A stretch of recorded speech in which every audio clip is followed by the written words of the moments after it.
C'est plus uniquement le motel et qu'en fait on se rend là maintenant compte qu'il avait vraiment amené sa vibes sur Moral 2, Moral de Luxe.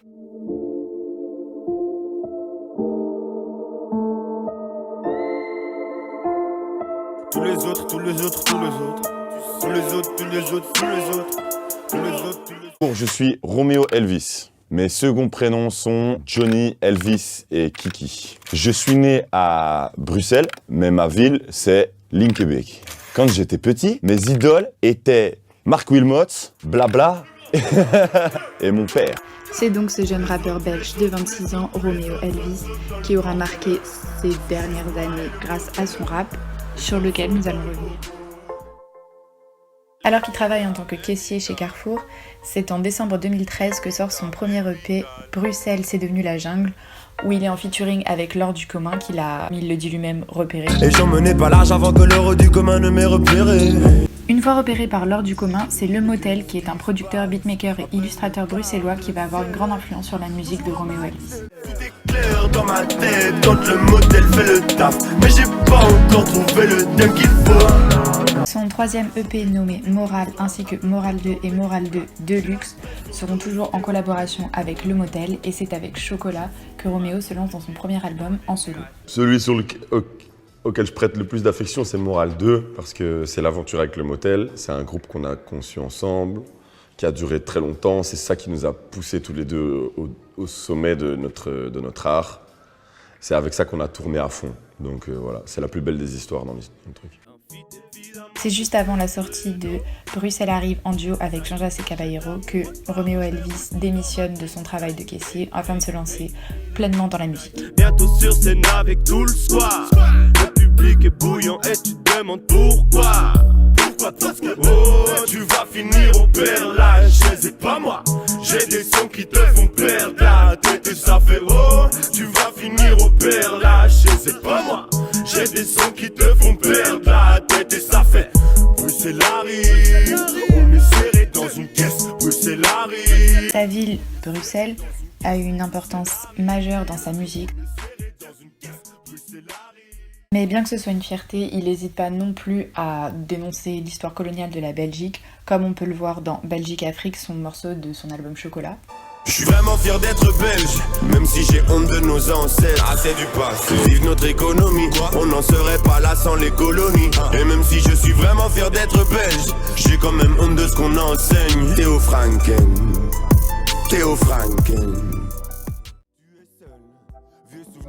Il est né dans une famille artistique, puisqu'il a comme père le chanteur Marca et comme mère la comédienne Laurence Bibot, et comme sœur Angèle. Sculpte son corps, puis crie machinalement. Encore quelques efforts. Et tous les régimes sur elle furent testés. Toutes les tentatives ont des échecs complets, mais elle persévère et pour plaire à son homme. Dominique a décidé de suivre la norme. Elle, en magazine, des magazines dans lesquels elle pense trouver le recours ultime. Mazo, à l'assaut de ses formes rondellettes, elle était occupée à couper du PQ car on lui piquait les fesses. Une victime de la mode. Tel est son nom de code. Tel est son nom de code. Victime de la mode. Tel est son nom de code. Lumière, scène de l'as de trèfle lui propose une toute nouvelle donnée. En voici la cause. Tellement d'efforts et pour quel résultat? Elle perd de l'oseille au lieu de perdre du poids. Dominique. Il a pendant un long moment évité de mentionner le fait que ses parents étaient déjà dans le milieu artistique afin de ne pas apparaître sur la scène musicale comme le fils d'eux qui a été pistonné, etc.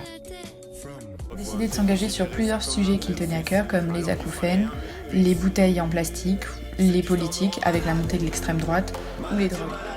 En effet, depuis tout petit, Roméo Elvis a toujours eu des problèmes auditifs. Les acouphènes sont maintenant un sujet très récurrent chez lui. Il a même fait lors de la sortie de son nouvel album une collaboration avec une marque de prothèses auditives belge pour créer des bouchons d'oreilles. Je trouvais ça tellement cool la drogue, loin de ma seule campagne. J'avais l'impression de faire un truc alors j'étais en retard. Mes gars foutaient la merde en soirée, on était des débiles, des bagarres à répétition, des futurs chômeurs, des... Disons on sait très bien que je suis un fumeur de joint et en plus je l'ai beaucoup revendiqué dans mes textes avant. Je racontais ma vie en fait telle qu'elle était, telle que je la vivais et j'avais pas le même point de vue. Et aujourd'hui, en 2019 et en 2018, je me suis rendu compte aussi de l'influence que j'avais parce qu'avant, j'avais pas 800 000 followers. Et moi, dans ma vie de tous les jours, et sur Instagram, j'ai plus rien posté à propos de weed depuis quand même très longtemps. Ouais. J'ai sensibilisé sur le CBD. Et je suis gêné de ce truc-là, ouais, je dois reconnaître que s'il y a des choses dont je suis peu fier, que j'ai un peu plus de mal à assumer, c'est ouais, cette glorification de la weed. J'ai tilté que les mecs qui m'écoutaient, ils étaient vraiment jeunes et qu'il y avait de plus en plus de gens qui me disaient « Mon fils est fan de toi, mon fils est fan ». Et chaque fois, je me disais « Mais qu'est-ce qu'il écoute en fait ? Comment ça se fait qu'il est… » Et puis, ah ouais, mais en fait, c'est normal qu'il soit fan avec tel morceau, avec tel truc. J'ai décidé qu'il fallait vraiment que j'arrête. Et forcément, ça se ressent aussi dans l'album, quoi.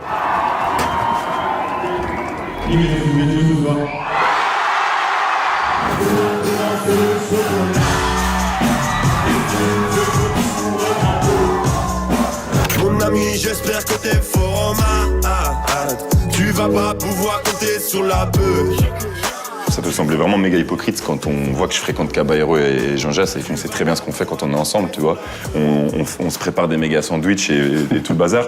Mais voilà, je pense qu'eux, ils sont dans un personnage qui est beaucoup plus assumé avec ça, que c'est leur créneau et qu'ils ont créé Aïe et Finzerbe, ils ont créé ces trucs-là. Et voilà, et je suis client de ce genre de choses. Mais moi, en tant que Romeo Elvis, avec les messages que j'ai fait passer et le personnage que je veux incarner, ça va un peu en contradiction, quoi. Vouloir se donner une image, et pour se donner une image, aller dans des… Tu vois, j'avais peur, mais je prenais des drogues trop fortes, alors que ça me prenait la tête toute la journée avant. T'as parlé de cocaïne, carrément d'héroïne. Ouais, l'héroïne, ça arrivait une fois par accident, entre guillemets, mais c'était pour marquer le truc, pour dire jusqu'où la bêtise m'a amené, tu vois, la crédulité et l'envie de repousser mes limites et tout. Mais c'était plus genre, c'était souvent de la coke en soirée et des extas et tout.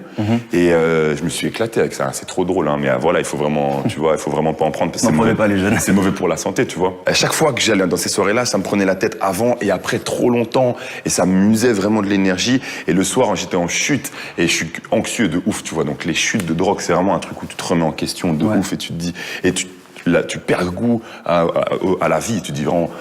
T'es là dimanche à 14h et tu te dis putain, je vais faire quoi ? Et demain la semaine recommence. Qu'est-ce que j'ai fait ? J'ai plus de thunes. Je suis en mode, enfin, je suis flagada, t'es vraiment comme une merde.